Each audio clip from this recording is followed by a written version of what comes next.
Ghibli স্টাইলে বেশ কিছু ছবি বানিয়েছি।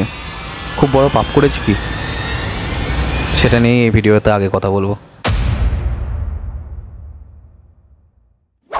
হে গাইজ, হোয়াটসঅ্যাপ। আজকের এই ভিডিওতে আমরা কথা বলবো যে ঘিবলি স্টাইলে যদি আমি ছবি বানিয়ে থাকি তাহলে কি আমি বিরাট বড় ভুল করেছি? আমি কি তাহলে মিয়াজাকিকে অপমান করেছি?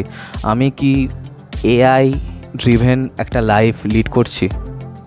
এইসব নিয়ে এই ভিডিওতে কথা হবে।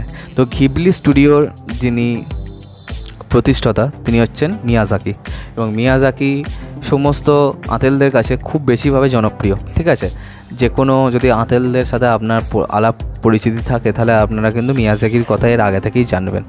আমি স্টুডিও ঘিবলির কথা আগে থেকে জানতাম। গ্রেভ অফ ফায়ারফাইলস বলে যে সিনেমাটা ছিল সেটা আমি দেখেছি। এছাড়াও বেশ কিছু ঘিবলি স্টুডিওর কাজ আমি কিন্তু লকডাউনের সময় থেকে কিন্তু দেখেছি। ঠিক আছে, এবং তাদের কাজ আমার কিন্তু বেশ ভালো লেগেছিলো। আমার কিন্তু কোনোদিনই মনে হয়নি যে এরকম যদি আমার অ্যানিমেশন হতো তাহলে কেমন হতো। জাপানের অ্যানিমেশনের যে স্টাইলটা সেটা সবসময় নেক্সট লেভেলে হয়। লেজেন্ড অফ প্রিন্স রামা বলে যে সিনেমাটা ছিল সেটাতে আমরা সবার প্রথমে দেখতে পেয়েছিলাম। তো তাদের যে অ্যানিমেশনটার মধ্যে যতই সেটা অ্যানিমেশন হয়ে থাকুক না কেন, সেটার মধ্যে অনেকখানি কিন্তু লাইভ থাকে। ঠিক আছে, সেই ব্যাপারগুলো কিন্তু অনেকখানি লাইভ। ঠিক আছে, জীবন কিন্তু ওর মধ্যে খুব ভালো করে ভরা থাকে। তাই ব্যাপারগুলো যতই অ্যানিমেটেড মনে হোক, সেভাবে কিন্তু অ্যানিমেশনটা মনে হয় না। আমার মনে হয় যেন রিয়েল লাইফেরই কিছু একটা জিনিস আমি দেখছি, এবং ইলাস্ট্রেশনও খুব সুন্দর। যেরকম আদতে জাপান সেটাকেই পুরো ছেপে দেয় পুরো। ঠিক আছে, সেই যে জিনিসটা কিন্তু ভীষণই ভালো এবং নেক্সট লেভেল। এরপরে আসি যে আমি যদি ঘিবলি স্টাইলে ছবি বানাই তাহলে কি আমি পাপ করছি? তাহলে কি আমি মিয়াজাকিকে অপমান করছি? I think absolutely not. এটা জাস্ট একটা বেসিক ট্রেন্ড, একটা ট্রেন্ড যেটা কয়েকদিনের জন্য এসছে, তারপর উবে যাবে, জাস্ট উবে যাবে। ঘিবলি স্টাইলের ছবি বানানো এখন মার্কেটে চলছে বলে সমস্ত কমার্শিয়াল যারা প্ল্যাটফর্ম আছে তারা করছে, সমস্ত মার্কেটিং এজেন্সিটাকে ফলো করছে, সমস্ত যারা প্রোডাকশন কোম্পানি তারা নিজেদের আইকনিক সিনসগুলোকে, মুভি পোস্টারগুলোকে ঘিবলি স্টাইলে বানানোর চেষ্টা করছে। বাস এইটুকুই। এবং এছাড়া এটা কিন্তু আর কদিনই থাকবে। ঠিক আছে, যেমন মাঝখানে এক্স হ্যান্ডেলে যে অল্ট বলে যে বাটনটা আছে, অল্ট বাটনে ক্লিক করে একটা মার্কেটিংয়ের ব্যাপার শুরু হয়েছিল, একটা ট্রেন্ড চলছিল, সেটা যেমন কয়েকদিনের জন্য চললো। তো এই যে ব্যাপারটা যেটা হচ্ছে এখন, এই যে ঘিবলি স্টাইলের যে ছবিটা, এটা কদিন থাকবে? খুব বেশি হলে আর 20 দিন, তারপর কিন্তু সবাই এই ব্যাপারটাকে ভুলেই যাবে।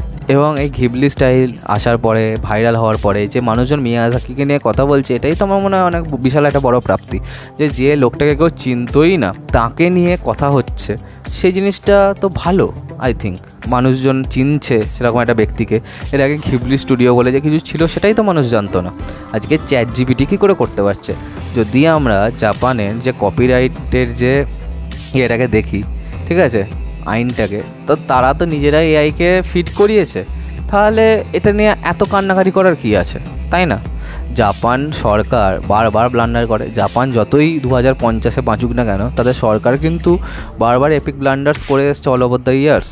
একটা সময় জাপানে কোনো শিল্প ছিল না, সেই শিল্প ছিল না বলেই তার রিপারকেশন কিন্তু মাঙ্গা সিরিজ, যেগুলোর মাধ্যমে এখন অ্যানিমেগুলো আমরা দেখছি।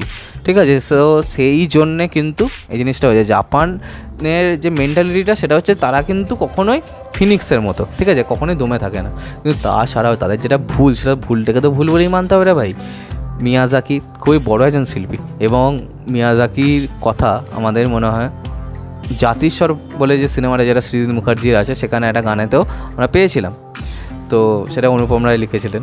মিয়াজাকি এবং এই চ্যাট জিপিটির যে বাওয়ালটা, এটা কিন্তু খুবই খারাপ। এবং মিয়াজাকি অ্যাজ আর্টিস্ট তার কিন্তু কষ্ট হওয়াটা পুরোপুরি অ্যাকসেপ্টেবল। ঠিক আছে, একদম জাস্টিফাইড তার কষ্ট পাওয়াটা। কোনো শিল্পী কখনোই চাইবেন না যে তার যে শিল্পকর্মটা 1 মিনিটে কপি হয়ে যাক। ঠিক আছে, আমাদের পশ্চিমবঙ্গে এরকম খুব বড় একজন শিল্পী আছে, তার শিল্পকর্ম কিন্তু কপি করা অত সহজ নয়।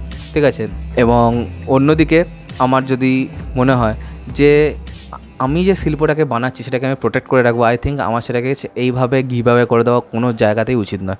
শিল্পের কপিরাইট সবসময় যেন শিল্পীর কাছেই থাকে, কখনোই সেটা সরকারের কাছে যেন না থাকে। তো এইটা একটা বিরাট বড় ইস্যু হয়ে গেছে দাঁড়িয়ে। যদি জাপান সরকার এখনই কোনো স্টেপ না নেয় তাহলে মানুষজন কিন্তু ঘিবলি স্টাইলে ছবি বানাতেই থাকবে। তবে বেশি দিন না, খুব বেশি দিন না। যারা প্রোটেস্ট করছেন তারা খুবই বিজ্ঞবিচি, তাদের খুবই ভয় লাগছে। ঠিক আছে, তারা খুবই কষ্ট পাচ্ছেন এবং বেশ কিছু বড় বড় মানুষজনেদেরও খুব খারাপ লাগছে দেখলাম। হ্যাঁ, কিন্তু তারা কি অন্য সমস্ত যে কোনো টপিক নিয়ে কথা হলে কি এভাবে ভোকাল হন, সেটাও একটা জানার মতো বিষয়। তো চলো আজকের মতো ভিডিওটা এখানে শেষ করলাম। তোমরা জানো তোমাদের কি মনে হয়, আর তোমরা ঘিবলি স্টাইলের ছবি বানিয়েছো নাকি? আর সাবস্ক্রাইবটা প্লিজ করে দাও। আমার সাথে তোমাদের আবার দেখা হয়। Bye bye. আমি জানি পাশ থেকে অনেক নয়েজ আসছে, হ্যাঁ একটুখানি প্লিজ অ্যাডজাস্ট করে নাও, এবং খুব গরম তাই পাখাও চালাতে হয়েছে। Bye bye.